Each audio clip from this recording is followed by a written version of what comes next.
De los últimos informes de gobierno de los presidentes municipales electos en aquellos comicios de 2015. La ola naranja fue bautizada su victoria hace 3 años. Cada gobierno tiene sus defectos y virtudes, sin embargo sí podemos extraer algunos denominadores comunes. Primero, los alcaldes y la alcaldesa se quedaron muy lejos de los objetivos en materia de seguridad. Los datos son indiscutibles. La violencia se mantuvo e incluso se recrudeció desde 2015. Los robos más cercanos a los ciudadanos, los que ocurren en la vía pública o en casas habitación, se dispararon en Guadalajara, Zapopan, Tlajomulco, Tlaquepaque y Tonalá. Más de algún alcalde lo ha reconocido. En el combate a la seguridad, el cambio nunca llegó. Si bien es innegable las cuentas pendientes que dejan estos presidentes municipales en seguridad, sí podemos rescatar algunos aspectos positivos de su gestión. Por ejemplo, el manejo financiero de los municipios. En general, las demarcaciones del área metropolitana de Guadalajara tienen finanzas públicas sólidas, una deuda que es asumible y capacidad de invertir. Los alcaldes que llegan y los que se reeligieron no deben poner excusas. Tienen condiciones para dar resultados desde el primer día de su gobierno. Nadie esperaba resultados mágicos en 3 años. Los ciudadanos saben que los problemas son complejos, pero exigen proyectos y horizontes claros. Las nuevas administraciones deberán abocarse enteramente a resolver los problemas de inseguridad a partir del 1 de octubre y no volver a cometer los errores de politización e improvisación que provocaron inestabilidad en la metrópoli durante los últimos años. Ahora Movimiento Ciudadano tendrá todas las palancas del poder municipal y estatal y los alcaldes ya no podrán echarle la culpa a nada ni a nadie. Los próximos años son decisivos. Comenzamos cara a cara. A partir de este momento, estamos cara a cara con la política y sus protagonistas. Cara a cara con los temas sociales y económicos. Cara a cara con la agenda de Jalisco. En esta mesa caben todas las ideas. Promomedios Radio presenta Cara a cara con el periodista Enrique Tusain.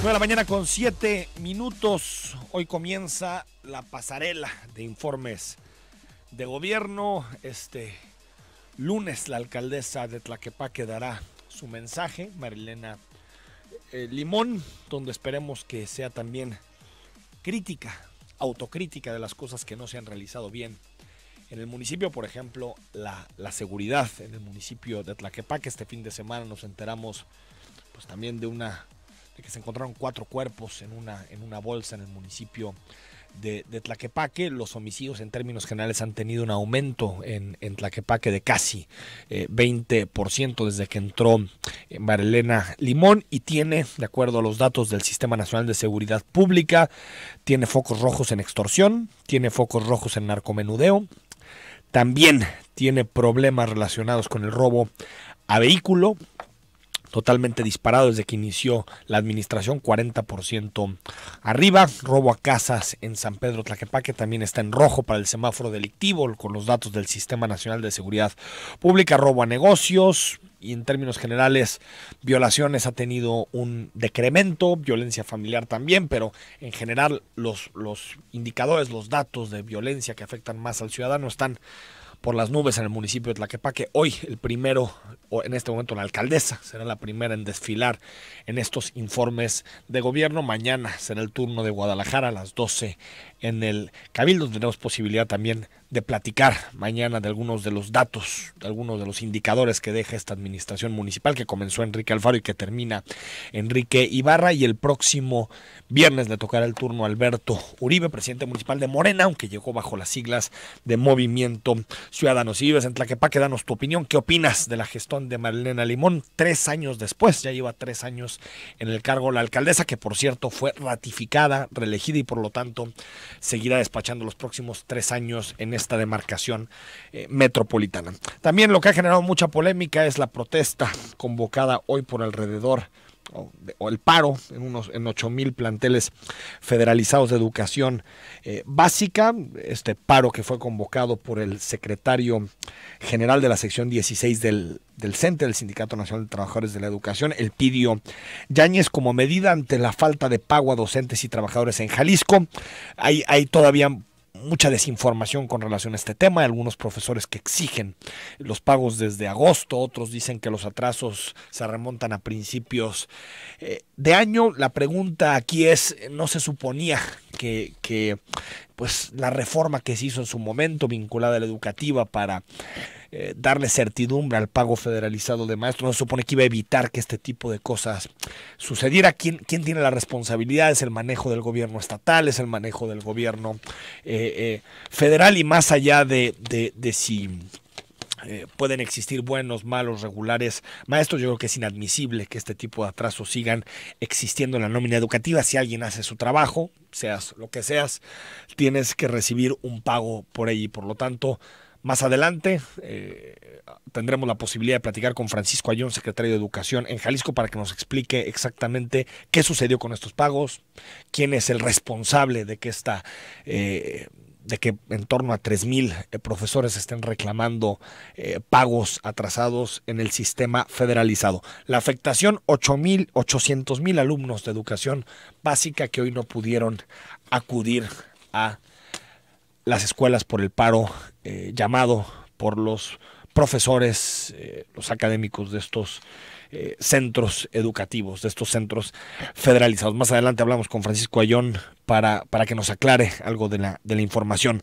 También este fin de semana, dos temas que siguieron en el centro de la discusión. Primero, el inicio ahora sí de las obras del Tren Maya, la licitación el próximo 1 de diciembre con una inversión de 16,000 millones de pesos. Lo anunciaron ayer los gobernadores de Tabasco y de Chiapas con Andrés Manuel López Obrador, una inversión total de en torno a 150,000 millones de pesos. La licitación se hace a partir del 1 de diciembre, donde va a poder haber inversión público y privada, y la obra comenzaría en 2019. El plazo para terminar el Tren Maya que se pone Andrés Manuel López Obrador y su administración es de 4 años, es decir, que a finales de 2022 deberían estar concluidos los 1,500 kilómetros del Tren Maya en esta zona sur del país. Ahí apareció Manuel Velasco de nuevo, ya como gobernador reelecto, porque en la práctica eso sucedió.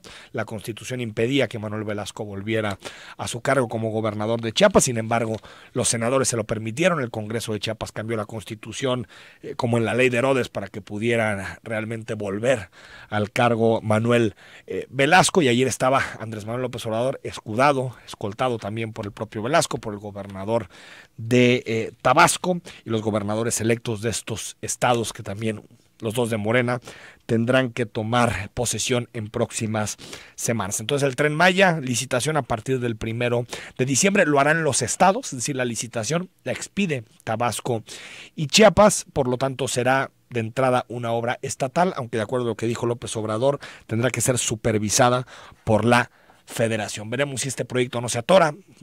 Veamos lo que pasó con el tren bala a Querétaro en esta administración, en donde la corrupción se terminó llevando un proyecto importante de conexión del centro del país entre Querétaro y la Ciudad de México. También volvieron hoy, ya parece que en normalidad, casi todas las facultades de la Universidad Nacional Autónoma de México, después de los ataques porriles de la semana pasada, y mucha controversia por saber exactamente quién está detrás de los porros, cuál es su objetivo, si tiene o quieren la renuncia del actual rector, del Graue, o por qué el gobierno de la Ciudad de México ha actuado con tanto cuidado, está tan detenido en este asunto. Liberó la semana pasada, el viernes, a 2 de los principales sospechosos. No sabemos si hay partidos políticos que estén detrás tratando de azuzar este asunto. Se habla del PRI en su momento por la gente que venía de Naucalpan, se habla también del PRD por algunos vínculos con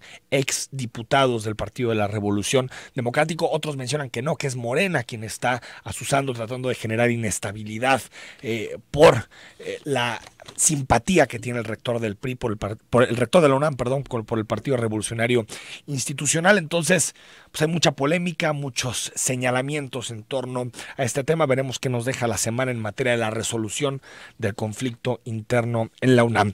También anunciada la primera comisión de la verdad en la gestión de Andrés Manuel López Obrador será sobre el caso Ayotzinapa.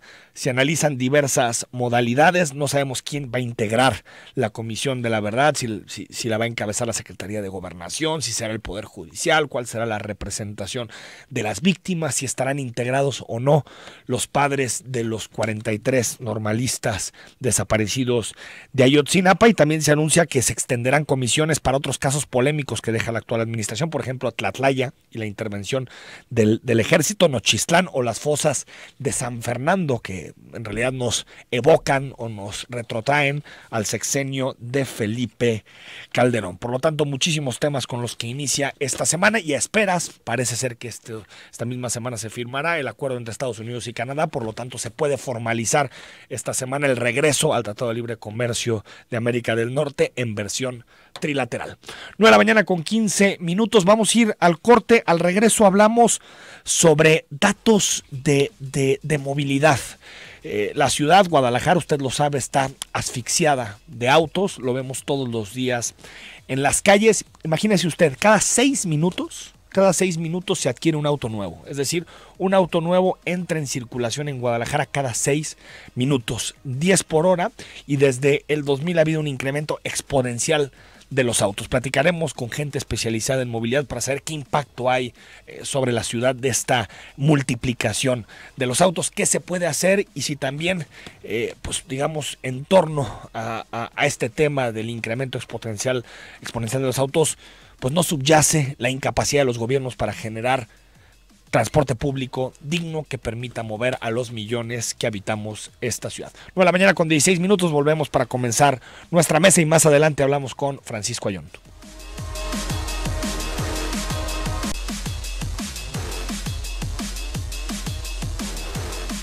La mañana con 20 minutos. Te recuerdo el WhatsApp en la cabina 33 18 80 76 41 si quieres opinar de cualquiera de los temas con los que abrimos esta semana. Los anuncios de la construcción, ahora sí ya con puntos y con programa del Tren Maya en el sur de nuestro país. El informe hoy de la presidenta municipal de Tlaquepaque, tercer informe de gobierno, aunque fue reelecta, por lo tanto habrá más informes de gobierno, o la protesta que deja hoy sin escuela a 800,000 estudiantes del sistema federalizado, los planteles federalizados en nuestra ciudad.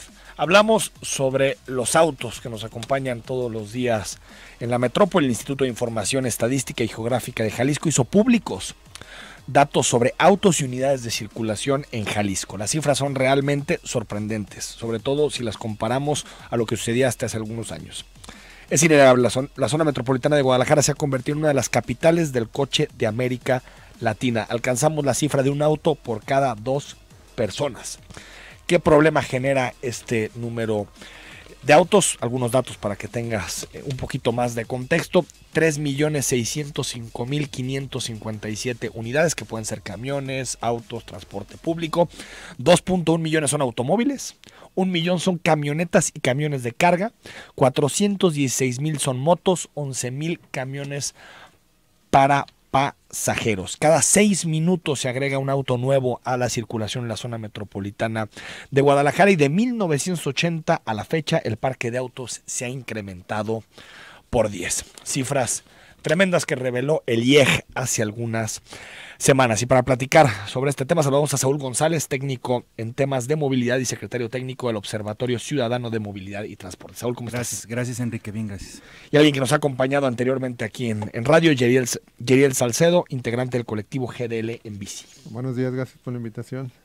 ¿Cómo ven? Pues de entrada, Saúl, estos datos: cada 6 minutos hay un auto nuevo circulando en la metrópoli.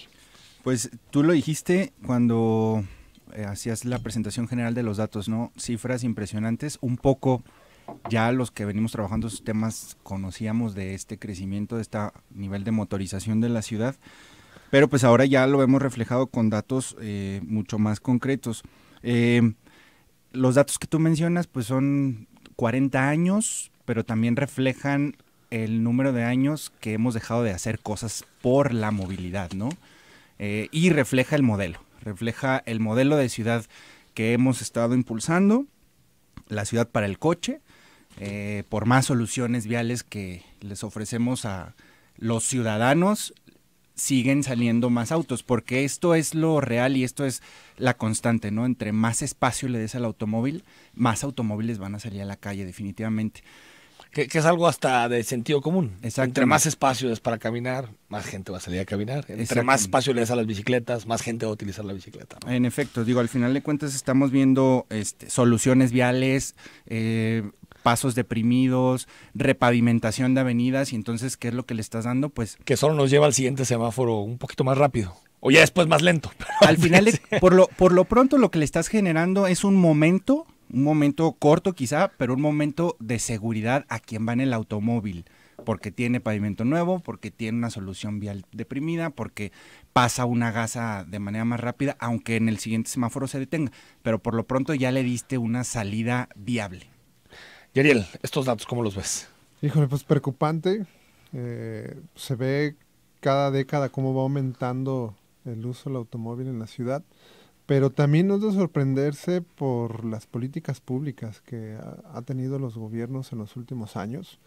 ¿También el de Aristóteles dices? Sí, no, pues de hecho, ahorita se puede decir que la inversión fuerte que tuvo el gobierno del estado, que más bien fue el gobierno federal, fue la línea 3. No, pero es que me recuerdo, por ejemplo, el sueño de Emilio González fue el corredor Vallarta-Lázaro Cárdenas, que le metió muchísima lana en hacer pausa a desnivel, y quiero que circulen ahora pico en Lázaro Cárdenas y Vallarta, es terrible, no puedes acceder. Paco Ramírez, su sueño fue López Mateos, que le metió $1,000 millones a pausa a desnivel en López Mateos, pero me parece que esta administración ha estado más moderada en ese sentido, en la inversión para infraestructura para automóviles, me refiero. Pues mira, con datos de ITDP, de los fondos metropolitanos, en el 2013, que es el último dato que tenemos fresco, se invirtió 0 pesos en transporte público. De cuanto hubo una inversión... Que es con Emilio, inicio Aristóteles. Ya estaba... Empezó en marzo del 13, Aristóteles. Entonces ahí hubo 0, y años atrás, igual, en 2012 nunca se invirtió nada en movilidad peatonal o ciclista, 2011 no se invirtió nada en la bici. Entonces, hay más o menos como un 90% del fondo metropolitano se iba usando en infraestructura para el coche.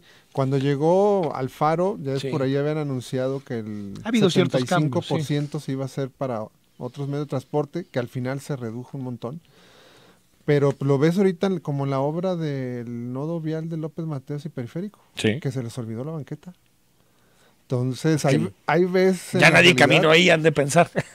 Pues ahí te da el reflejo ya muy concreto de que el coche sigue siendo muchas veces en las obras grandes el gran ganador. Ahorita lo vamos a ver en los datos, Saúl, y en los mensajes de la ciudadanía, del auditorio, pero siempre el debate es, ¿utilizamos el auto porque no hay buen transporte público? ¿Crees que es por eso? Es decir, que esta ciudad creció de la forma en que creció, los autos se integra uno cada 6 minutos a la circulación porque no tenemos buen transporte público. Ese es un elemento, y el otro elemento también es el planteamiento de ciudad que te mencionaba al inicio. O sea, la ciudad desparramada que tenemos no te da para tener un transporte público de buena calidad. O sea, seamos sinceros, una ciudad que está crecida de forma anárquica como la que tenemos actualmente, donde tenemos un montón de fraccionamientos hacia el sur de la ciudad en el Valle de Toluquilla, otro montón de fraccionamientos hacia el oriente en Tonalá que están creciendo y sumándose a Zapotlanejo, Tezistán y el Valle de los Molinos, con nuevas ciudades dentro de la ciudad. No hay transporte público de calidad que te dé para una ciudad de esas. Entonces, si sumas esos dos factores, una ciudad desparramada y un transporte público que no ha tenido inversión para mejorar su calidad, su servicio, pues obviamente tienes el caos que tienes actualmente. La gente se tiene que mover al final de cuentas y va a buscar la manera en cómo moverse. Y si además de eso, pues solo le das soluciones viales para el auto, pues va a adquirir un auto en cuanto le sea posible. A mí, en el caso de los camiones de pasajeros del transporte público, el dato me parece impresionante. En 1980 había 4,700 unidades y ahorita hay 11,000. 5,000 más que hace 30 y tantos años cuando la ciudad se ha multiplicado por 3 veces en su población en ese periodo y los autos han crecido 10 veces. Es decir, ahí queda claro que la apuesta por el transporte público nunca existió, ¿no, Yeriel? Sí, sí, ahí se ve la realidad. Y también algo que también es un elemento, haz de cuenta, una mujer, Carla Preciado, hizo su maestría en el ITESO sobre cómo socialmente el coche es un elemento de deseo, y hizo un análisis completo donde ella argumenta que el coche es un elemento para hacer relaciones sociales. También Sí. te da estatus.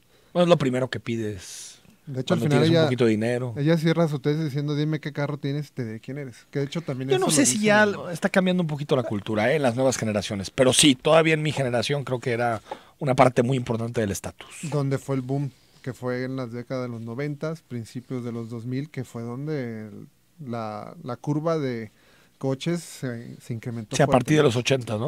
Ahora, Yerel, decía Saúl sobre la ciudad, la extensión de la ciudad, cómo se ha ampliado la ciudad hacia Tlajomulco, hacia el oriente, hacia Zapopan, pero es difícil saber qué es primero el huevo o la gallina. Es decir, si el auto generó eso, el hecho de que existieran tantos autos generó que la ciudad también se hiciera más amplia, o si el crecimiento desordenado de la ciudad provocó que cada vez más personas pensaran en adquirir autos. Es difícil saber qué fue primero, el huevo o la gallina. Pues puede ser que no, mira, es lo que estamos platicando Saúl y yo. Yo saqué la data de estos números, y resulta que entre el 2007 y 2017 en Tlajomulco creció 455% el registro de coches en esa década. Y una década antes, el municipio que tuvo más ese boom fue Tonalá. Del 97 al 2007 creció 286%. O sea, entonces sí hay una relación directa entre la adquisición de autos y las zonas hacia donde la ciudad crece. Pues es que tú los mandas, haz de cuenta, Tlajomulco hizo su desarrollo en esta última década, y extrañamente también en esa década fue cuando creció el uso del automóvil en ese municipio. Entonces, creo que sí va relacionado, y ahorita creo que es tan así que Alfaro habla mucho del desarrollo orientado al transporte. Entonces, bueno, en los últimos planes parciales se aprobó. Entonces ahora vas a ver que va a crecer la vivienda donde están los corredores de movilidad. Y se supone que muchas de esas casas ni siquiera van a tener lugar para estacionar Ajá. autos. Entonces, Muchos departamentos. en teoría sí es el cambio de paradigma, la forma de verlo diferente, y por eso yo sí creo que está relacionado a la vivienda con el uso del coche. Entonces, Saúl, para detener el crecimiento desbordado de los autos, tenemos que detener el crecimiento desbordado de la ciudad. Eso e implementar obviamente un sistema de transporte que sea de calidad y que sea funcional para la ciudad. Justamente tú hablabas del dato del crecimiento del número de autobuses. Obviamente ahí está el reflejo de que no se le ha apostado al servicio de transporte público. Sin embargo, también hay que ser cauteloso con ese dato. El hecho de que haya más autobuses en la ciudad no implica que exista un servicio de transporte No, de pero calidad. me refiero a que la ciudad ha agarrado en este tiempo más de 3.800 millones de habitantes y solo hay 7,000 unidades más de transportes. Totalmente de acuerdo. Absurdo. Totalmente de acuerdo. Y si vemos si nos pusiéramos a revisar algún dato que no existe en esta información, pero habría que buscarlo, ¿cuántos de esos nuevos autobuses de pasajeros son de transporte empresarial, por ejemplo, y no de pasajeros cotidianos? Sí, ya tenemos que desagregarlos, ¿no? Exactamente. Entonces ahí ya entraríamos en otro conflicto bien grande. Ahora, mucha gente se está preguntando en el WhatsApp, aparte del transporte público, ¿qué otras soluciones, Ariel? Pues el uso de la bicicleta, sé que no es para todas las personas, también por la distancia es una limitante, también por esta ciudad tan dispersa puede limitar, pero también la combinación bici, transporte público, lo que son viajes intermodales. Y bueno, uno de lo que es muy difícil que podamos cumplirlo, que es lo que muchos expertos dicen, es tratar de vivir cerca donde trabajas o donde que estudias. Está bien complicado en Es esta muy ciudad. complejo. Es que en Guadalajara todavía la gente seguimos recorriendo la ciudad de norte a sur, de este a oeste. Pero sí, lo que a lo mejor también hay gente que por opción busca de repente la mejor escuela para sus hijos, y la mejor escuela que ellos creen está hasta el otro lado de la ciudad, en lugar de buscarse una que esté lo más cerca posible. También una de las cosas que por ahí platicamos con algunas personas es la inseguridad. A veces puedes decir, tienes el mejor transporte público, la mejor bici, pero el coche puede traer esa sensación de que estoy seguro en la calle, y mejor prefiero usar el Pues coche. quién sabe, con esto de los asaltos a mano armada para quitarte el auto. Sí, pero bueno, eso son lo que empecemos, pues bueno, que tenía que empezar el gobierno y también la sociedad de empezarse a quitar esa idea de que el mejor viaje es en coche. Entonces, y también pensar en la ciudad, en la calidad de vida que tenemos, porque también podemos tener los mejores sistemas y si la sociedad sigue pensando erróneamente que el coche es lo mejor. Y un poquito, Saúl, pensar la serie de desplazamientos que haces diario. Y tal vez es cierto que uno de 15, 20, 25 kilómetros es difícil de sustituir por una bicicleta o sustituir por otro transporte, pero tal vez pequeños recorridos sí pueden ser sustituidos caminando, en bici o de cualquier forma, ¿no? Definitivamente planear la forma en cómo nos movemos personalmente pensando en el otro, porque luego entonces decimos, me voy a mover y busco mi objetivo personal y pues de pronto no pienso. Si llego rápido al Oxxo, pues ni exacto, modo, ¿no? o si voy a llevar al niño en la mañana a la escuela y son 4 cuadras y lo llevo en el coche, y este tipo de situaciones no pensamos en la externalidad que estamos generando hacia afuera y entonces estamos ocasionando, nosotros somos parte de ese caos, ¿no? Al final de cuentas, pero creo que el tema básico aquí es buscar como la integración de los modos de transporte y hacer viajes en diferentes modos, un rato a pie, un rato en bici, un rato en transporte, la última milla caminando, ese tipo de cosas son las que nos van a llevar a soluciones. Saúl, el Estado podría impulsar, generar espacios, digamos, de movilidad más corta, lugares de trabajo, educación, pensar más en estas unidades territoriales y que tal vez una persona que vive en una colonia pueda hacer su vida ahí, ir de compras ahí y tal vez salir 1 o 2 veces a la semana de esa zona, porque esa era la idea del PodMed, o se pensaba que el PodMed podía propiciar eso en su momento, pero también quedaron algunos elementos expansivos que no dejaron muy contentos a muchas personas. Definitivamente el tema de los lugares con las mixturas, esto que en los planes parciales de desarrollo se llaman como los usos mixtos.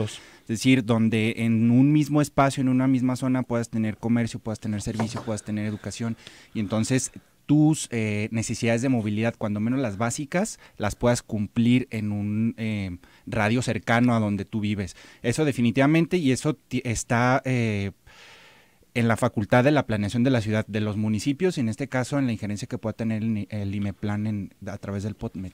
La apuesta por las ciclovías, Yeriel. Pues es seguir invirtiendo para dar opciones. De hecho, la gente para dejar el coche pues tiene que ver opciones en las calles que sean seguras, que le traigan esas ganas de hacer ese viaje en bici. Entonces el gobierno de estado y los municipios espero que sigan invirtiendo más de lo que sí se ha hecho, pero falta mucho más y coordinarse. Sí. Creo que a nivel metropolitano tiene que haber una coordinación ya urgente. Es que a veces parece como ocurrencias. Sí. Cada municipio hace el suyo donde quiere y el estado en otros lados. Sí. No parece que esté interconectado. No, pues de hecho uno de los ejemplos más claros de esto es Tlaquepaque, cuando él anunció su ciclovía de 8 de julio. Y 8 de julio es una avenida que cruza 3 municipios. Entonces tú vas por Tlajomulco y no hay ciclovía, llegas a Tlaquepaque sí hay, llegas a Guadalajara y ya no hay. Entonces, más bien ya tienen que coordinarse. Creo que ahorita la ciclovía que se va a hacer en Guadalupe, Ño Cero, es un proyecto ahora sí la Glorieta Chapalita, sí. Entre esos 2 municipios, Guadalajara y Zapopan. Pero creo que sí ya urge esta agencia de movilidad que tanto se ha anunciado desde el IMEPLAN. Sí, parece que en el próximo sexenio, por lo que nos hemos enterado, ya va a haber una división entre la parte de movilidad, que tal vez en términos metropolitanos pase más a estar vinculada al IMEPLAN, y la de transporte, que va a quedar debajo de la jurisdicción del gobernador del estado. 9:36 a.m, vamos al corte y leemos tus mensajes, tus preguntas y también debatimos qué hacer para reducir el número de autos en la ciudad.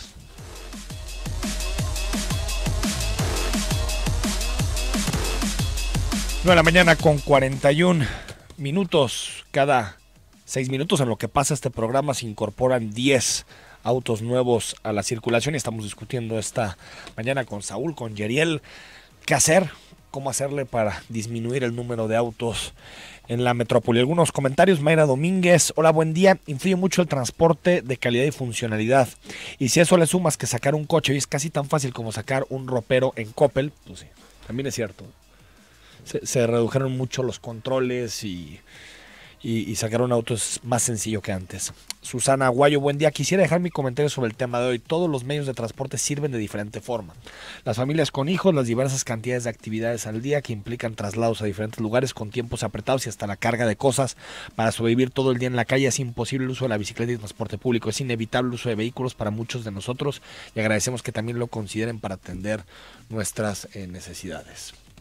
Pues sí, digo, pero mientras tanto tenemos que empujar por soluciones, ¿no, Yeriel? Sí, pues el problema creo que es el uso desmedido. Como Sí. hace rato comentábamos que de repente ya lo usamos hasta para ir a la tienda de la esquina. Creo Sí. que es el problema. No es, el coche en sí no es malo.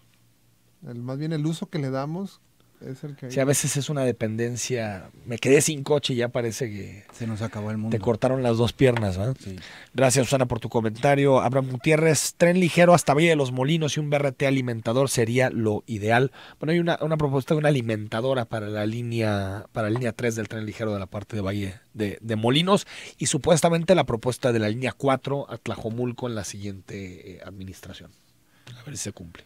Sí, no, bueno, definitivamente soluciones hay que revisarlas, técnicamente hay muchas, hay que ver viabilidad obviamente de demanda, hay que ver viabilidad obviamente de costos, estamos frente a una línea 3 que se está terminando con un valor de 25,000 millones de pesos, entonces sí, definitivamente soluciones las hay que revisar también qué es lo que se necesita específicamente para los la casos oferta, particulares. demanda, los corredores. Así ¿no? es. Había un estudio, recuerdo, de Mario Córdoba muy claro en ese sentido, no sé si se puede retomar. Jorge Arturo Zambrano, lo que el Estado debería implementar y obligar a los colegios es a pagar un transporte escolar. Se supone que ya está regulado en la nueva iniciativa de calidad de aire que se presentó en su momento, donde estaba ese transporte escolar y los verificentros también como propuesta de parte de la Semadet. 2856, buen día, yo llevo casi 3 años que realmente dejé el automóvil. Los últimos 18 meses desplazando el 80% de mis recorridos en transporte público y es un caos. Los recorridos de a pie ni se diga, falta mucha inversión para peatones y para transporte. Es cierto, coincido. Carlos Navarro, Enrique, buenos días. Se debería implementar una opción para tomar el transporte público en donde se pague la tarifa de 9 pesos, pero en los transbordos que fuera más barato. Se supone que el prepago es para eso, ¿sí? Es lo que ha impulsado el observatorio en varias ocasiones, ¿no? A ver, mientras no haya integración tarifaria entre los sistemas de transporte, definitivamente esto va a estar muy complejo. La gente toma en promedio 2 camiones al día para un traslado, para un recorrido. Eso multiplícalo por el regreso, el bolsillo no te da definitivamente. No te da. Alejandro Arriero, gracias por tu fotografía, ahorita lo revisamos. 4835, buenos días. Y aparte la gente se le hace caro el uso de Uber, ya que pool compartido por el problema de seguridad en la ciudad no lo quieren tomar. Eduardo Vallejo, ¿qué opinan de servicios tipo Uber? Creo que a pesar de cómo se ha comportado la Secretaría de Movilidad, estos servicios son de gran ayuda para la movilidad de la ciudad. El problema es que no reduce el número de autos. Sí.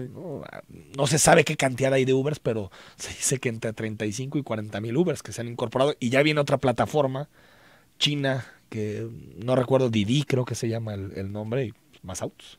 Sí, lo que tenemos que es invertir en transporte masivo. Sí, masivo, transporte también, más camiones, mejores rutas, más pensado, ¿no? Integrado, etcétera. Oscar Carvajal, buenos días. Mi punto de vista en movilidad, creo que la falta de un transporte público eficiente con calidad y que cubra todas las zonas y colonias bajaría por mucho el uso del auto. Pues sí, a presionar. Yeriel, Saúl, gracias por haber estado aquí en Cara a Cara. Muchas gracias a ti. Ojalá vuelvan pronto para platicar estos temas. 9 de la mañana con 46 minutos. Al regreso hablamos con Francisco Ayón sobre el tema del día, que es el paro de profesores.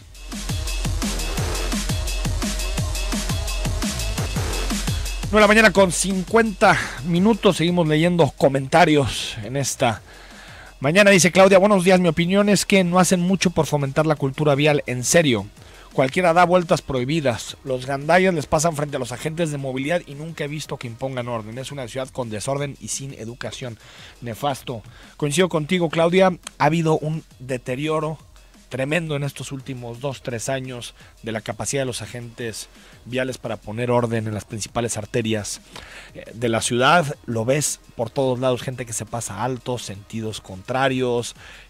Hay una anarquía tremenda. Buena parte de la política de sanciones de esta administración ha pasado por las fotomultas, pero se han olvidado de las multas en calle, de ejercer mejor su labor a la hora de prevenir algunas actitudes nocivas en las arterias de nuestra ciudad. Coincido contigo, ha habido un deterioro en ese sentido. Bueno, nos dice Marco Macías, que nos habla de Tlaquepaque, los autos híbridos también se han convertido en tendencia, lástima que no sea para todos por el costo, pues sí. Todavía faltan más incentivos, sobre todo fiscales, incentivos también en combustibles para que sea accesible el uso de los autos híbridos para la mayoría de los ciudadanos. Fabricio dice, Uber es lo mejor que hay, el mejor medio de transporte que soluciona en la ciudad el transporte público. Es un asco como de pueblo los camiones. Yo viví en Estados Unidos y los camiones son de primera y te regalaban hasta un mes de transporte público, y aquí como que no. Pues sí, tiene mucho que ver con la calidad del transporte público. En las ciudades en donde existe un buen transporte público, la ciudadanía opta por esas formas de moverse en la ciudad. Es más barato, no hay la presión que implica conducir con problemas en las vialidades. Por lo tanto, sí, desde mi punto de vista, lo principal que deben hacer los gobiernos para desincentivar el uso del auto es apostar por el transporte público. No hay mejor forma que el transporte público. Pasamos muchos años, muchos sexenios en donde no apostó nadie por el transporte público. El sexenio de Alberto Cárdenas, el sexenio de Francisco Ramírez Acuña, el de Emilio González. No se hizo ni un metro de tren ligero, solamente la línea de macrobús, el BRT por la calzada Independencia. Esperemos que se revierta esta tendencia ya en este sexenio. Si bien hay muchas faltantes en el transporte público, lo vemos con los camiones todos los días, la modernización, la ruta empresa no ha tomado el color que nos gustaría para finales del sexenio, pero habrá una línea 3 del tren ligero que seguramente podrá ser utilizada el próximo año, en 2019. Por lo tanto, digamos que creo que es la solución, la salida, la apuesta por el transporte público masivo. Hugo Mena nos dice, Enrique, la mayoría de los Didi son Uber, es cierto. Va a haber posibilidad para el conductor también de intercambiar plataformas y por lo tanto Didi está ofreciendo sueldos y varias cosas para jalar a algunos de los conductores. Pero Hugo, siendo sinceros, es muy difícil que no entren autos nuevos. Vendrá acompañada la compañía también de autos nuevos, de otros actores en el mercado, y por lo tanto al final creo que sigue habiendo esa presión muy clara sobre la circulación y sobre el número de autos en la ciudad. Jorge Armando Soto, hola, buen día. En relación a la movilidad, creo que es por falta de planeación. Mi trabajo está 15 minutos en carro y 1 hora si me voy en camión y debo tomar 2. Saludos, sí, tiene que ver con la falta de planeación. Como decíamos, la ciudad se ha vuelto muy difícil de transitar en transporte público, muy difícil de caminar por las distancias. La falta de planeación, la falta de incentivos para generar espacios interconectados en donde una familia pueda hacer las compras, pueda ir a la escuela, a la universidad, en transporte público o caminando. Por lo tanto, sí, tiene que ver con la planeación de la ciudad. El PodMet tiene como objetivo eso, hacer una ciudad más compacta, menos dispersa.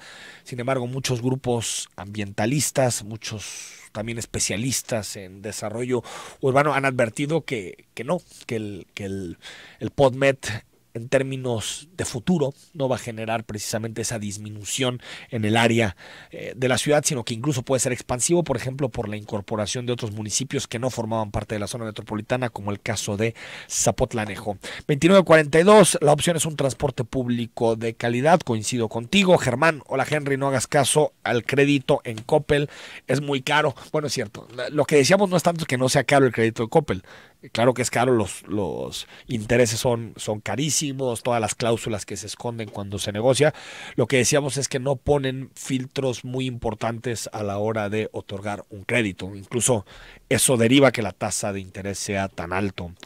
Antonio Figueroa, si así como se incorpora un auto cada 6 minutos se plantean 10 árboles, no, bueno, el aire sería puro. También han ido de la mano, también para abrirle paso a su majestad el auto. Muchos ayuntamientos, gobiernos han talado árboles, camellones para extender las vías, ampliar los carriles para los autos. Por lo tanto, sí, en parte lo insustentable que vemos de nuestra ciudad, una ciudad que suele tener muchísimos árboles, es también producto de malas decisiones a la hora de planear. Nos dice también 9332, lamentable la capacitación de los policías. Nos manda el video del motociclista, el enfrentamiento que hubo. Por lo tanto, Estamos hablando de un problema que suscitó y que se extendió en redes sociales. Francisco Ayón nos recibe la llamada del secretario de Educación. Francisco, ¿cómo estás? Buenos días. Enrique, ¿cómo estás? Muy buenos días. A tus órdenes. Oye, platícanos un poquito el estado en este momento del paro. Mira, es una situación donde la propia Secretaría ha tenido pláticas muy concretas con la sección 16 del CENTE. Sí. Tenemos una problemática mayor. Hasta la semana pasada, la problemática de pagos sería alrededor de 2.700 personas. La semana pasada solucionamos 1.109 de ellas. Sí. Este jueves para el pago de nómina el miércoles, se solucionaron alrededor de otras 370 personas. Sí. Nos queda alrededor de 1.100 que esperamos resolver entre el día lunes y el día jueves.